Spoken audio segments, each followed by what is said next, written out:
내 자식 입에 밥 들어가는 것만 봐도 배가 부르다는 말, 그거 다 옛말이더라고요. 38 먹은 아들 진수가 사업이 힘들다며 어깨를 늘어뜨리고 들어왔을 때 저는 제 남은 생을 다 깎아서라도 그 어깨를 세워주고 싶었습니다. 연희동에서 30년을 버틴 이 낡은 2층 주택이 제 전 재산이었죠. 시장에서 콩나물 팍팍 묻혀 팔고 기름 냄새 맡으며 전 부쳐서 일군 내 목숨 같은 집입니다. 그런데 그 집이 이제는 제 숨통을 조이는 감옥이 될 줄 누가 알았겠어요. 어느 날 진수가 제 손을 꼭 잡으며 그러더군요. 어머니, 혜리랑 애들이랑 들어와서 같이 살면 안 될까요?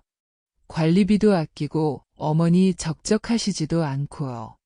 그 말에 바보같이 가슴이 설렜습니다. 며느리 혜리도 처음엔 참 싹싹했어요. 어머니, 저희가 모실게요. 하며 제 거친 손을 어루만졌죠. 이사가 시작되던 날, 혜리가 제일 먼저 한 일은 제 안방 가구들을 밖으로 빼는 일이었습니다. 어머니, 이 방은 채광이 좋아서 서준이 공부방으로 써야겠어요. 어머니는 북향이라도 조용한 작은 방이 더 편하시죠. 웃으며 말하는데 거기다 대고 싫다는 소리가 안 나오더라고. 자식 잘 되는 게 우선이지 싶어 30년 넘게 정든 안방을 비워줬습니다. 하지만 사람 마음이 참 간사합디다.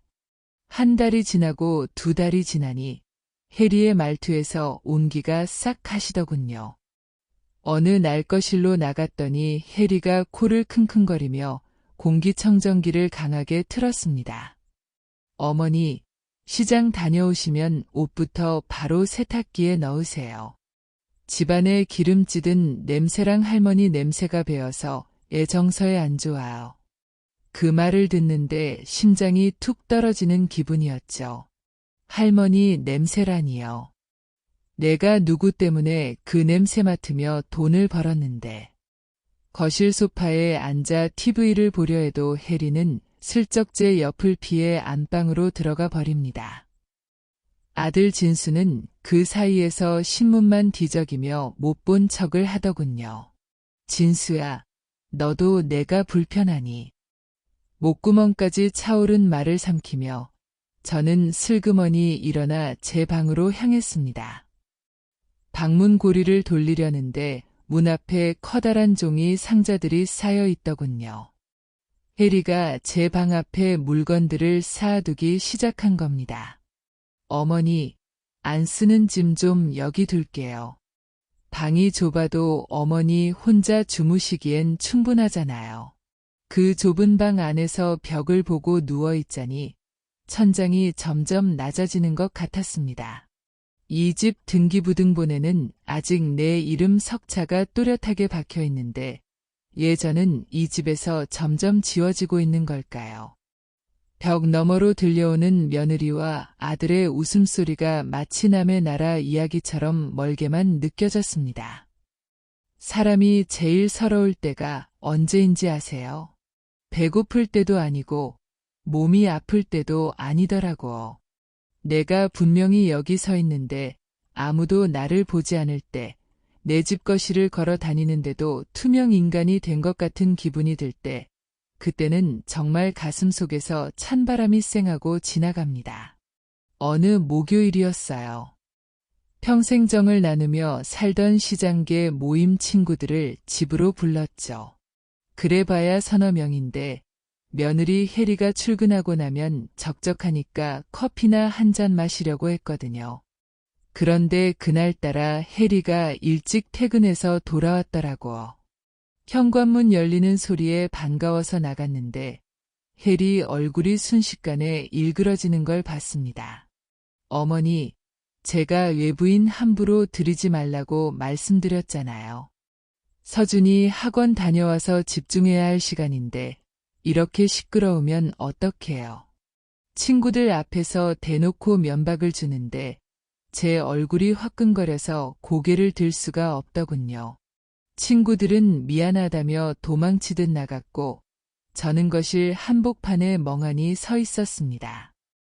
혜리는 제가 차려놓은 찻잔들을 신경질적으로 싱크대에 집어던지며 말하더군요. 앞으론 손님 부르실 거면 밖에서 만나세요. 이 집, 이제 저희 집이기도 하잖아요. 그날 저녁, 퇴근한 아들 진수에게 넌지시 말을 건넸습니다. 진수야, 혜리가 나한테 너무하는 것 같구나. 내가 내 집에서 친구 한 명도 못 부르니. 그런데 진수 녀석, 제 눈도 안 마주치고 스마트폰만 들여다보며 그러더군요. 엄마, 혜리도 밖에서 일하느라 예민해서 그래요. 틀린 말 한 것도 아닌데 좀 참으세요. 얘 교육이 제일 중요하잖아요. 그 말이 제 가슴에 대못을 박았습니다. 내가 너를 어떻게 키웠는데. 남편 일찍 보내고 그 험한 시장 바닥에서 발등이 부르터라 뛰어다닌 게 다 누구를 위해서였는데. 이제 와서 제 자식 교육이 중요하니 늙은 애미는 숨도 쉬지 말고 살라는 건지 서러움이 복받쳐 올라와 밤새 한숨도 못 잤습니다. 다음 날부터 저는 정말 유령이 되기로 작정한 것처럼 행동했습니다. 며느리 눈치 보느라 화장실 가는 것도 조심스러웠고 주방에 나가는 건 더 큰 일이었죠. 아침 일찍 혜리가 출근하기 전에 대충 김조각에 밥을 싸서 입에 밀어넣고는 하루 종일 제 좁은 방 안에서 나오지 않았습니다. 배가 고파도 거실에서 혜리와 진수가 고기 굽는 냄새가 나면 그냥 물 한 컵 마시고 배고픔을 달랬죠. 한 번은 너무 갈증이 나서 밤늦게 물을 마시러 거실로 나갔습니다. 그런데 안방 문틈 사이로 혜리의 목소리가 들리더군요. 여보, 어머니 방 저대로 두면 아까워. 어머니 요양원 알아봐 드리는 게 어때? 저 방까지 트면 우리 서준이 놀이방 크게 만들 수 있잖아. 진수는 잠시 침묵하더니 조금만 더 있다가 생각해보자며 말꼬리를 흐리더라고. 그 순간 손에 들고 있던 컵을 떨어뜨릴 뻔했습니다. 요양원이라니요. 멀쩡히 살아있는 사람을 이 집의 진짜 주인인 나를 어디로 보내겠다는 건지. 손끝이 파르르 떨리고 심장이 방망이질 쳤습니다.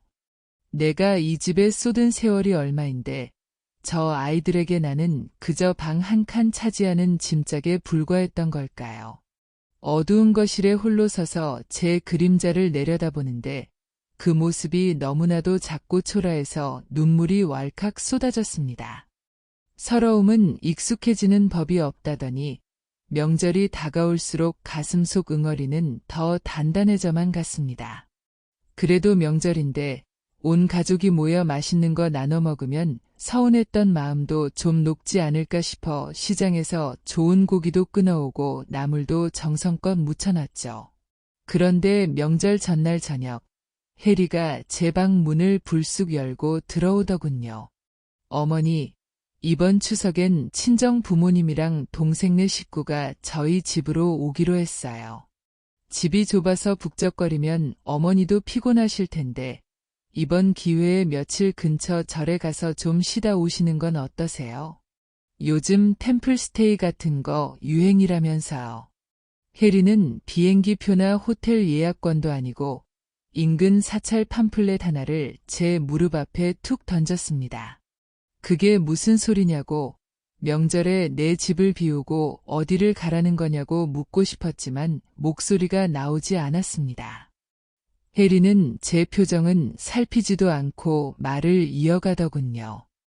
저희 엄마가 좀 예민하셔서 사돈 어른 계시면 마음 편히 못 쉬시거든요. 어머니도 저희 친정 식구들 대접하기 번거로우시잖아요. 서로 편한 게 좋은 거니까 내일 아침 일찍 좀 움직여주세요. 옆에서 듣고 있던 진수 녀석은 고개를 푹 숙인 채 거실 바닥만 보고 있었습니다. 진수야, 너도 내 생각은 안 하니? 하고 간절하게 쳐다봤지만 끝내 녀석은 입을 열지 않더라고. 자식 키워봐야 소용없다는 말이 머릿속을 맴돌았습니다. 제 손으로 지어올린 이 집에서 내 자식의 장인 장모가 온다고 집주인인 내가 쫓겨나야 하는 현실이 믿기지 않았습니다. 다음 날 새벽, 차가운 빗줄기가 쏟아지더군요. 저는 혜리가 시키는 대로 작은 보따리 하나를 챙겨 들고 현관을 나섰습니다. 등 뒤에서 문이 닫히는 소리가 어찌나 차갑고 날카롭던지 꼭 제 심장을 가르는 소리 같았죠. 갈 곳 없는 늙은이가 비 오는 날 새벽에 어딜 가겠습니까? 전철역 대합실에 앉아 멍하니 사람들을 구경하다가 결국 동네 찜질방 구석에 자리를 잡았습니다.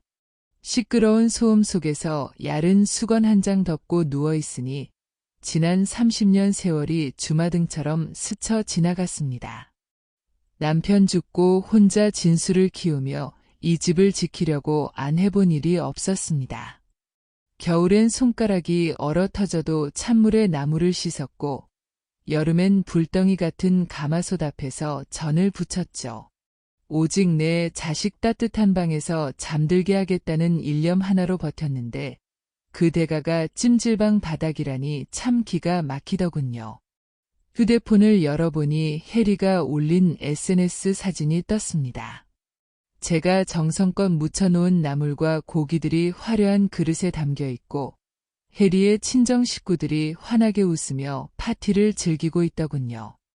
그 사진 밑에는 이런 글이 적혀 있었습니다. 우리 집에서 보내는 행복한 명절, 부모님 모시고 힐링 중. 우리 집이라니요. 그 글자를 보는 순간 가슴 밑바닥에서 뜨거운 무언가가 울컥 치밀어 올랐습니다. 그동안은 자식이니까, 내가 참으면 집안이 평화로우니까 하고 넘겼던 것들이 실은 제가 저들을 괴물로 만들고 있었던 거라는 깨달음이 왔습니다. 그래, 내가 너무 미련했구나. 너희가 그렇게 이 집이 탐나고 너희 집 같더냐. 저는 젖은 옷을 털고 일어나 앉았습니다.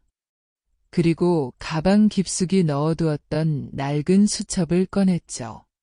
그 수첩 안에는 제가 평생 모은 인맥과 재산 내역, 그리고 혹시 몰라 보관해두었던 부동산 계약서가 들어있었습니다. 이제 더 이상 참는 것만이 능사가 아니라는 걸 깨달았습니다.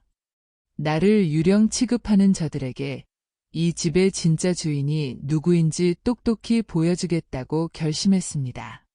찜질방에서 밤을 지새우고 집으로 돌아가는 길, 비는 그쳤지만 공기는 서늘했습니다. 현관문을 열고 들어서자 고소한 갈비 냄새와 함께 혜리의 웃음소리가 거실 가득 울려 퍼지더군요. 제가 들어서는 걸 본 혜리는 반기기는커녕 미간을 찌푸리며 시계를 쳐다봤습니다. 어머니, 벌써 오셨어요?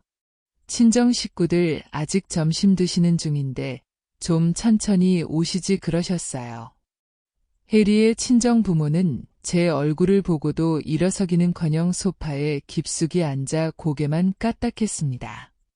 사돈, 우리 혜리가 효녀라 덕분에 잘 쉬다 가네요. 이 집이 참 아늑하고 좋네. 그 말을 듣는 순간 제 안에서 무언가 툭 하고 끊어지는 소리가 들렸습니다. 저는 아무 말 없이 제 방으로 들어가 며칠 전 미리 준비해둔 서류 봉투를 챙겨 나왔습니다. 거실 한복판으로 걸어가 식탁 위에 서류를 탁 하고 내려놓았죠. 모두의 시선이 저에게 쏠렸습니다. 진수가 당황하며 제 곁으로 다가왔습니다. 엄마, 이게 뭐예요? 분위기 이상하게 왜 그러세요? 저는 진수의 손을 차갑게 뿌리치고 혜리를 똑바로 쳐다봤습니다. 혜리야, 내가 아까 이 집이 너희 집이라고 했지? 그런데 어쩌나. 이 집, 어제부로 팔렸다. 거실에 찬물을 끼얹은 듯 정적이 흘렀습니다. 혜리는 멍한 표정으로 서류를 집어들더군요. 부동산 매매 계약서라는 제목을 읽는 혜리의 손이 미세하게 떨리기 시작했습니다. 어머니, 이게 무슨 농담이에요? 집을 팔다니요. 저희랑 상의도 없이. 해리의 목소리가 떨리다 못해 날카롭게 치솟았습니다. 저는 차분하게 말을 이어갔습니다. 상의할 필요가 뭐 있겠니? 등기부등본의 주인 이름은 여전히 나 김옥분인데 너희가 이 집에서 나를 유령 취급하고 명절에 내 집에서 나를 쫓아낼 때 나는 결심했단다. 내가 왜 내 피땀 젖은 집에서 너희 눈치를 보며 살아야 하는지 말이다. 그래서 어제 가계약 마치고 잔금 날짜까지 잡았다.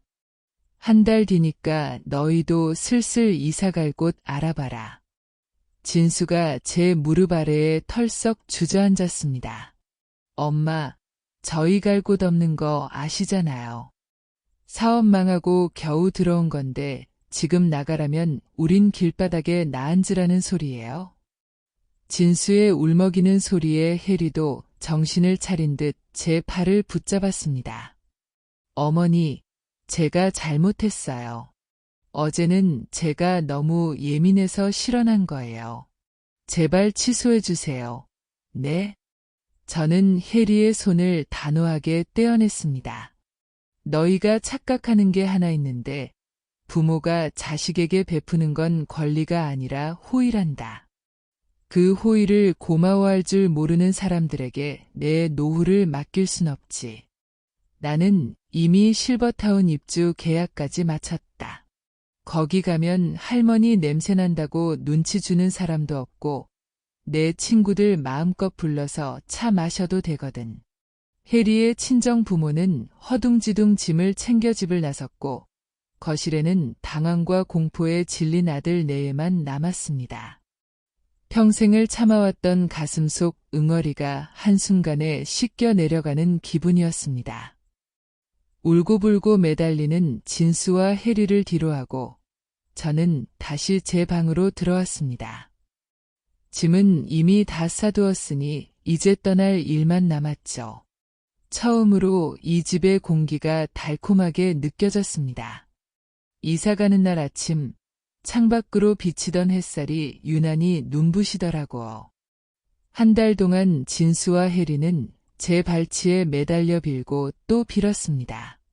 한 번만 기회를 달라고 다시는 안 그러겠다고 손이 발이 되도록 싹싹 빌더군요. 하지만 한 번 닫힌 마음의 문은 쉽게 열리지 않았습니다. 아니, 어쩌면 제가 제 인생을 위해 그 문을 굳게 잠가버린 걸지도 모르겠네요.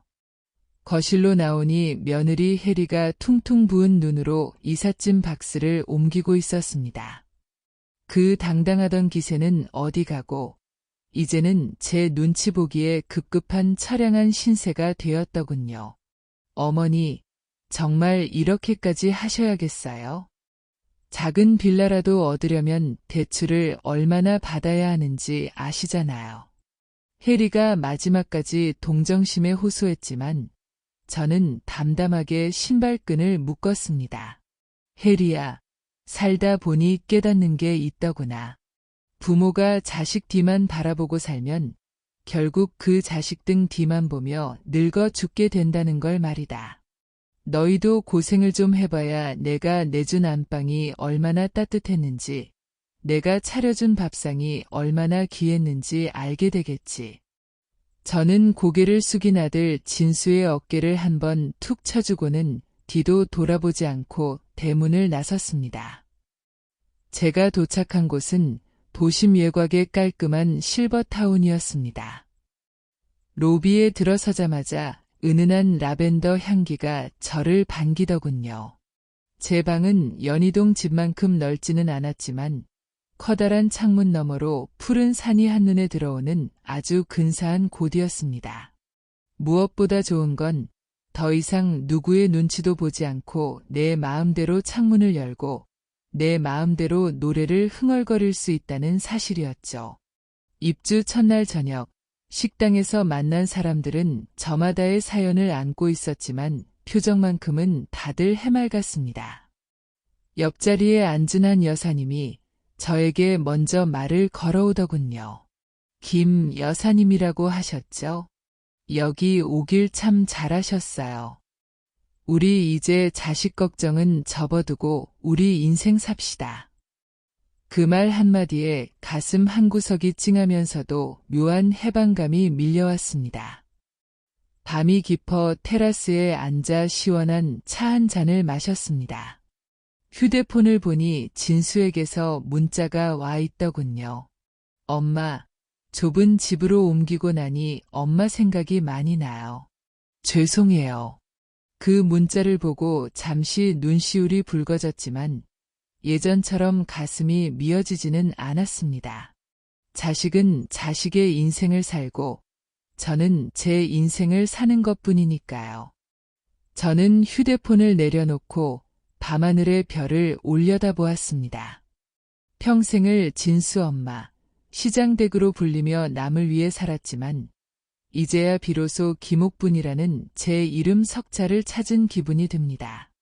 낡은 자개장은 버려졌을지 몰라도 제 마음속 자존감은 다시금 빛나기 시작했거든요. 내일은 새로 사귄 친구들과 근처 수목원에 가기로 했습니다. 예쁜 옷도 꺼내놓고 오랜만에 화사한 립스틱도 발라볼 생각입니다. 68세, 누군가는 늦었다고 할지 모르지만 저에게는 지금이 생애 가장 찬란한 봄날입니다. 이제야 저는 진정으로 행복해지는 법을 배우고 있습니다.